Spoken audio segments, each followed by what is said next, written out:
phone calls. Let's talk to Brother Rakal in Cairo, Egypt, and we've confirmed his number. That's where he's calling from. Mr. Rakal, tell us what's going on. How you doing, Alex? It's good to be talking to you. I've been a long time listener while I was in the States. How are you doing today? I'm good. So what are you witnessing there in Cairo, and what's your view on what Lindsey-Williams is talking about? Well, let me say this. I want to say this to all the people in the States. If they didn't know, you got almost 100,000 Americans living in Egypt and frequently visit Egypt. And I'll say this.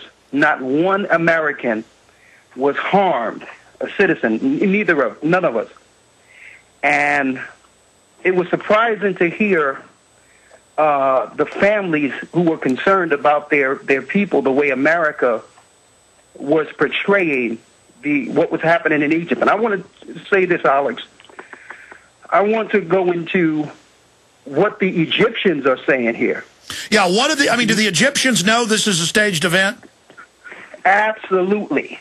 Let me tell you, Alex, the Egyptians know nothing about a group called the Muslim Brotherhood. They know nothing of this. A matter of fact, they say it's like CIA or American. Okay? That's number one. Number two, I would like to say this to all the people out there. The majority of people who was in this so-called Liberty Square, the majority of these people, Alex, had no idea about a revolution. They was invited there they were busted, paid to go there. And if you know, if you ever frequent the Middle East, you'll know that these Arab people who are family, they frequent places together. They'll be outside all day, hundreds at a time. So it's nothing to get a few thousand people in a square. No, they said millions, and it was 50,000, according to experts that looked at the crowd. But Google admits they were there for the CIA. They admit that they sent in al-Baradi the week before it all started. Again, we're not saying Mubarak was good. The point is, they are admittedly overthrowing it as the first domino, as we said a month ago, to put the Middle East in fire. So the Egyptian people know what's going on. Another thing I want to bring out, Alex, and you're right on there, and I want to say this, Alex. One thing that the Western world is not saying about Mubarak is the fact that there's many Egyptians who wanted Mubarak to stay. I'll tell you this. Mubarak is staunchly against the eugenics program and has been on record for this for years. They got mad at him in the early 90s when he wouldn't start sterilizing people. Exactly. And the babies are healthy there. The people are healthy there. And I'll tell you, the water is not the cleanest in the world, but these people are fairly healthy compared to any other people in the Western world. I'll tell you this, they're very family-oriented. And on top of that, there's another thing that people didn't know there. And it surprised me while I was here, Alex, is that there's many Americans, after leaving the military, come to the Middle East, get contracts, and work within the military, make big money over there. And Americans come over and actually work under these people in the Egyptian military. So there's a lot of facets to this, that a lot of brothers and sisters, and yourself, you're right on point. For you not to be in the Middle East, you may have some good contacts because you're not in the Middle East, and obviously you're able to articulate what's going on even in the Middle East. But I want to say this. Americans have no idea what's going on the outside of America, and you don't know until you go someplace else. Exactly. But any comments on what Lindsey-Williams is saying? A matter of fact, I want to thank Lindsey because the last thing he said is key. The last thing he said about what's going on with the oil and how they're going to double-cross them. And let me tell you, all the Egyptians and the other Middle Easterns knew that it was staged, and now they're starting to realize that they were props in America and the Western world's games. And it's not going to end out like they think it is. These people, have some level of integrity and fight in them.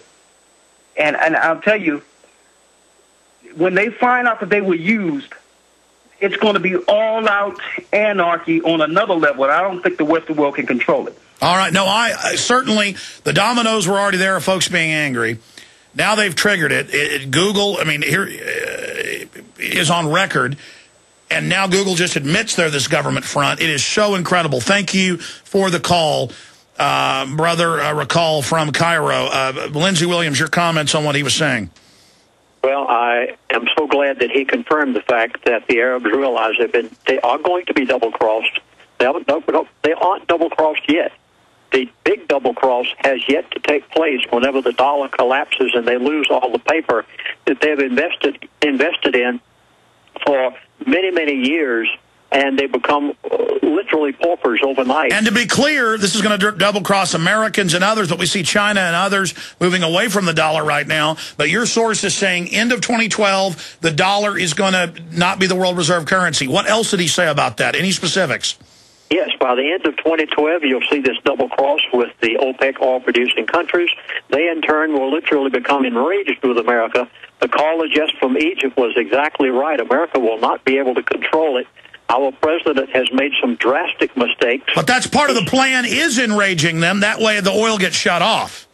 That's exactly right. And then the price of crude oil will be up to $200 a barrel so that the oil companies, the elite of the world, as I call them, can become, you think they're rich now. You haven't seen anything. Wait until oil gets to $200 a barrel, and they produce it from America. Oh, it's a giant tax directly to the globalists. It's a giant tax directly to the globalists. It's incredible. Damon in South Carolina, you're on the air with Lindsey Williams. Go ahead. Hey, how's it going? I've got a couple of quick points to make to you. First of all, I was just over in Europe, flew over to the former Soviet Union Republic of Belarus, stopped by in Austria on the way. Gas there, get this, okay, is 12.95 euros a liter, okay, which was all going down with the Egyptian crisis. That's over $18 American for a liter of gas over there. And gas has always been more expensive over there anyways, but that's going to go through the roof when that happens. And in Belarus, it was twice as much for a liter. Well, Damon, I don't mean to interrupt you. I'm going to put you back on hold. We're going to skip this network break, so stations should carry it. I misunderstood. We had two callers from the Middle East, not just Brother Rakal from Cairo, but Mohammed. Mohammed, where are you calling us from? Well, I'm currently in the European country, but Alex, I cannot tell you. Okay, your phone is really bad. Sir, can you talk slowly for us, because your phone is really bad? Where are you calling us from?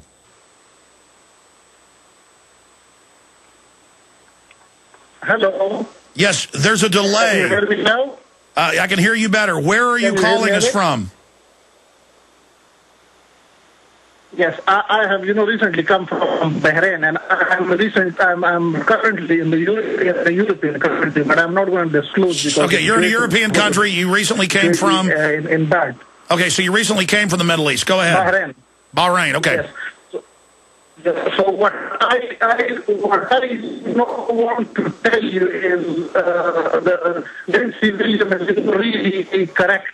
But, I like to, ask him from the point of view, because, he is, very well, he's a religious person. Can he, tell us, if I look at, my Islamic religious script, the time for you coming is really near. And most of the people are waiting for that. And this is, the time when the things are going to be set up for everything. So there is a religious point in all this. No, I understand. What do you think, sir, what do you think about the demonstrations? Do you think they're staged? What's your view of what Lindsey Williams has said? Look, Alex, there is no doubt it is staged. There is no doubt it is staged, because it is a progression of 10 years.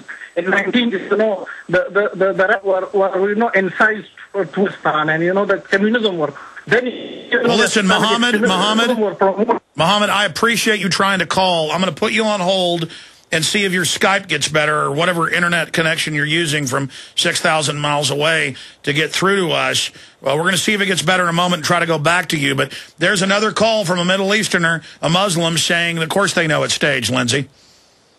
Yes. Damon, while his phone might get better, let's go back to you. So yes, you're saying you're already seeing the gas prices in Europe explode, Damon. Yeah, my wife's family's all over there, and they've seen a dramatic increase in fuel over there. I think the deal from Russia with China has affected that because they're not sending as much down in. So, of course, you have the whole supply and demand issue.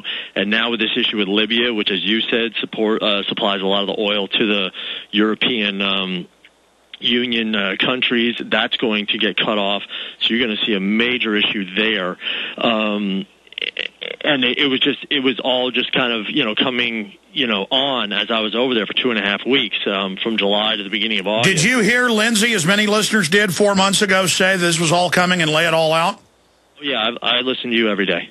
So I've called you. You and I have talked many times. I wanted to kind of couch on what Lindsey said. I wanted to point out 2 other things. I was the guy that was going to get the optical stimulated luminescence to go through the X-ray scanners at the airport when I'm flying over. I told you about that. Well, guess what? They shut down all the X-ray scanners. And I think what has to do with this, what Lindsey's saying, is that they're trying to placate the American public for the time being. So they're now kind of, No, that's right. I talked to some airline pilots because somebody in Hollywood flew a private jet out there to pick me up and fly me out there a few weeks ago. And I was talking to them because they also flew for major airlines. And they said, look, they've turned the scanners off at LAX. They're still off. And I'm hearing that most places they've basically turned them off because they know it was spurring a rebellion. But in Austria, in the Vienna airport, they have police dogs everywhere. But in the former Soviet Union, where we were, they've heard nothing about our problems with the TSA or the X-ray backscatter scanners and whatnot. Damon, I got to jump, but I appreciate your call. The controllers don't want to give us an issue that we can come together because liberals don't like the TSA, conservatives don't like it. They want to make everything left-right so we fight with each other. This was a perfect issue that I launched over a year ago, seeing that it was the perfect issue to get people together, and that's why they're backing off. But I guess that's the good news, Lindsey. If we have this information and get it out, the globalists can be stopped. They can, and it's not too late. Their timeline is the end of 2012. We do have time, and programs like yours, Alex, are the only hope that we've got of getting this information out. And when the people know the issues, they know the entire picture, then they can do something about it. You must take care of certain things in your household immediately. Now, we're going to do a final segment coming up here. We got 5 minutes left to take calls and 5 more minutes, but I wanted just to point out if people do want to get pre-ordered, that DVD should be done the next week to see it all in one place without news breaks and my interruptions and calls and things.